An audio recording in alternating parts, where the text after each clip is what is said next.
Kwa heshima kubwa na kwa utambuzi wa jitihada kubwa zinazofanywa na kanisa kupitia wewe Baba Askofu na kanisa lako, na maeneo mengi ambayo mmekuwa mkiendelea kuyafanya kuhakikisha mnatufundisha nidhamu, maadili, utaifa na uzalendo na Utanzania. Baba Askofu, kwa kuguswa kwa Mheshimiwa Rais wetu Dr. Samia Suluhu Hassan, ambaye alipaswa kuwa mgeni rasmi kwa siku ya leo, kwa sababu ya shughuli ngumu za kiserikali alizonazo, ikiwemo hii ambayo ilikuwa ni shughuli yake, ameshindwa kuweza kuhudhuria hapa, na hivyo akanielekeza na kuniagiza nifike hapa kwa ajili ya kumwakilisha. Hivyo nami namshukuru sana Mheshimiwa Rais kwa imani yake hii kuu kuja kusimama kwa niaba yake. Kama jinsi alivyofanya katika dini nyingine na wanufaika kwa kweli.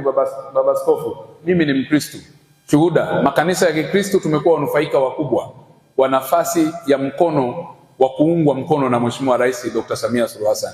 Hivyo Mheshimiwa Rais, kwa kutambua umuhimu mkubwa wa mradi huu katika kuimarisha upatikanaji wa elimu bora, malezi ya maadili mema na maandalizi ya kizazi kitakacholiongoza taifa letu hapo baadaye, na baadhi pia kupata viongozi wa dini watakaokuwa wema kama nyinyi mababa askofu, Mheshimiwa Rais Dr. Samia Suluhu Hassan, Rais wa Jamhuri ya Muungano wa Tanzania na Amiri Jeshi Mkuu wa Vyombo vya Ulinzi na Usalama, amenituma kwako Baba Askofu kuchangia fedha ambazo tayari mpaka sasa ninavyosema alinipa na tumeziingiza kwenye akaunti ya kanisa shilingi milioni 100.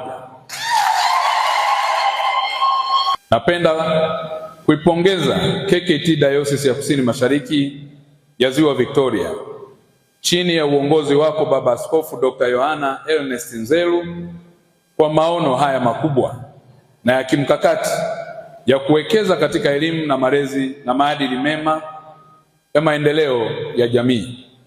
Hatua yenu ya kuanzisha mradi huu mkubwa wa shule ni ushahidi dhahiri wa dhamira yenu ya kushiriki kikamilifu katika kujenga taifa lenye wananchi wenye elimu, hofu ya Mungu, uzalendo na uwezo wa kukabiliana na changamoto za dunia ya sasa. Si maneno yangu, ni maneno ya Mheshimiwa Rais Dr. Samia Suluhu Hassan katika kusindikiza mchango huu mkubwa wa Mheshimiwa Rais Dr. Samia Suluhu Hassan.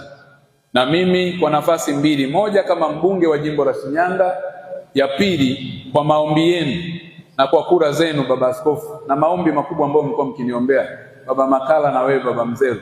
Tulikuwa tunaiba wakati mwingine tunaombewa na waumini wa kanisa la KKKT. Hakika bila nyinyi nisingekuwa mbunge, na hakika bila nyinyi nisingeweza hata kuwa mbunge, vivyo hivyo nisingekuwa waziri wa mambo ya ndani.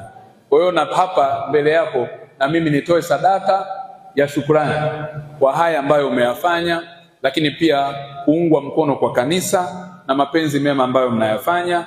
Kwa hiyo Baba Askofu, kwa kuwa ujenzi ni hatua, na mimi naunga mkono hiki Mheshimiwa Rais alichokitoa, naunga mkono kwa kutoa mifuko 500 ya simenti